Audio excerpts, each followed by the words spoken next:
Hey, what's up people? This is Kalen with Mongoose PB. I'm just doing a little follow-up video to my last TiPX setup. Today I'm going to just be looking at my starter TiPX rig here, and sorry for the shaky cam, but I'm doing this on my phone, so just bear with me here. But I kind of wanted to just do this so you guys can have an idea of what you can achieve with the lowest cost possible, or with a pretty inexpensive cost for a decent startup rig for running your TiPX as a solo marker. I actually have a MagFed only event that I'm going to be going to on April 10th. It's my first one. It'll also be my first time running the TiPX as a solo marker on the field here. So I'll just give you a little rundown here. This is the TiPX marker here. Now I've done a couple of modifications to it.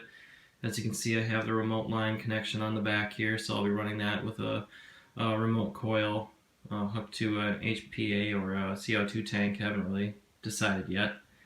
I also added my Lapco Bigshot Assault barrel there. I can either use that with or without an Apex 2 tip. I did get an Apex 2 adapter, so I'll kind of play around with that and see which one I prefer as I run this as a solo marker on the field. So nothing done internally to the marker, just pretty much still the standard stock TiPX. I'll be running graffiti paint. The field that I am going to allows you to bring your own paint, so that's what I'll be doing, running graffiti. As for the rig itself, this is a VISM or VISM tactical rig from NC Star. So pretty inexpensive rig. It was only about $30. I got it on Amazon. You can find this thing at a number of different retailers on Amazon. I think Wave to Go was the one that sold this one. But it basically is an M4 rig, or they use the Stanag magazines for this one because it has built-in mag pouches here. So you're supposed to be able to fit 6 Stanag rounds or magazines in there. It's mainly made for airsoft, but you can use it for paintball as well. I don't have any external mag pouches attached to the molly or anything like that right now, so maybe in the future, but who knows. I just wanted a lightweight, smaller, more flexible rig to begin with to kind of get me started. As you can see, I got some Zeta mags here. I have 4 in the vest, and then there's 1 in my marker. Kind of got creative with this. They all come with the little dust covers.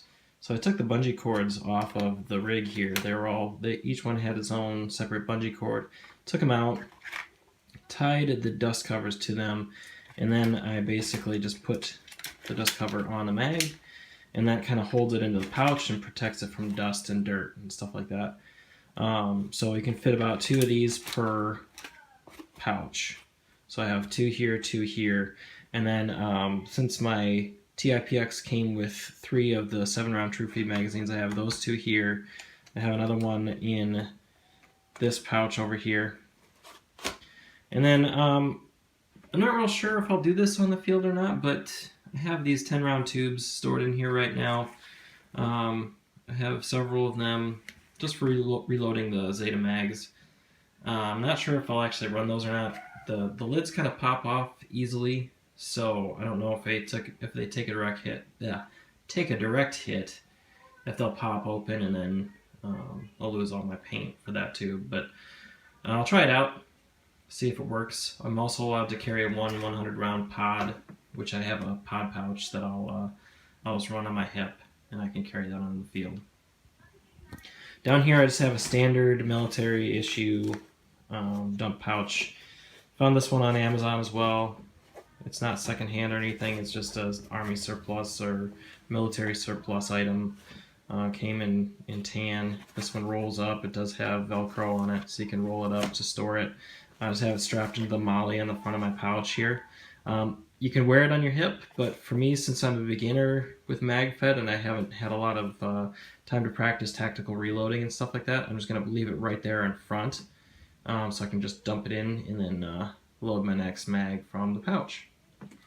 On the back here, this particular chest rig does have a hydration pouch, so you can stick a hydration bladder in there, but right now I just have my HPA tank in there, and I may use CO2 depending on whether or not I can actually get decent FPS off of HPA. I haven't done any internal modifications to the marker. I also have not done any modifications to the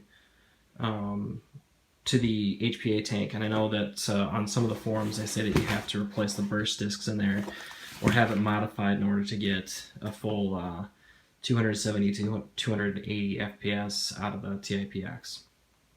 But again, I haven't had the chance to chrono the marker or anything like that. I don't have a chronograph, so we'll see when I get to the actual field. But aside from that, there's really not a whole lot else that I have to share. One thing though that another little quick thing here. I took another one of the bungee cords and I tied it in a double knot into the lanyard loop of the TiPX down here, and then I just tied another dust cover to the bottom here. So for my first load, I'll probably just, when I run out on the field, I'll just have that secured on there to keep it from, getting dirt and stuff like that. I'll probably just leave it hanging down for subsequent reloads, but kind of an idea. I saw that somewhere else, so I can't take credit for it. Same thing with the bungee cords on the front. I did see that in somebody else's video, not for this particular rig, but just I got the idea from somebody else's footage, so can't take credit for that. But it is a good idea if you don't have proper Faz mags or a Velcro pouch or something like that to hold your magazines in. It's kind of a good idea. And plus, when you wear this particular rig, since it's going around your waist, your body will kind of compress those pouches so that it provides some friction and it'll keep your magazines from sliding around or popping out when you run. So I hope you guys enjoyed the video. Hope you got some ideas here. This is my first build, so this is my very first rig to run the TiPX as a solo marker. So I'm hoping I get a lot of really good use out of it. If not, I'll kind of post back on here for some modifications. You can check the prices of all this stuff online. I found most of these items on Amazon. I got the marker and the barrel and the Zeta mags all from ansgear.com, as well as the 10-round tubes. So I got a 10-pack of 10-round tubes. But if you have any questions, go ahead and feel free to leave those in the comments section below the video. Otherwise, I hope to see you on the field.